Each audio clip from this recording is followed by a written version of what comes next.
تعليم تتالا تعليم تتالا شعور تتالا کالج تتالا یونیورسٹی تتالا रियल न्यूज़ में ख़बरनि जो सिलसिलो जारी आहे। तव्हां राणीपुर खां ख़बर ॾींदो हलां।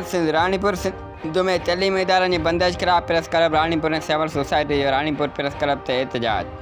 तइलीमी इदारनि जी तालाबंदी ख़िलाफ़ समेत शहरियुनि प्रेस क्लब राणीपुर जे सदर अकबर शाहणी क्लास मार्केट जे सदर जमील गांगरो, मुकेश कुमार उर्फ सराफा बाज़ार सदर, मुश्ताक सिद्दीकी जनरल मार्केट सदर, बरकत सोडरो मोबाइल मार्केट सदर, असद वसान, सैद असलम शाह, सिकंदर सरकी, एहसान मेमन, गुलमान पठान, फाद सरकी, अल्ताफ़ आबासी, निमानू सरकी, उस्ताद शौकत गांगरो, याकूब वसान जमा पठान जी अॻुवाणी में प्रेस क्लब खां दस्तगीर गेट ताईं रैली कढी वई।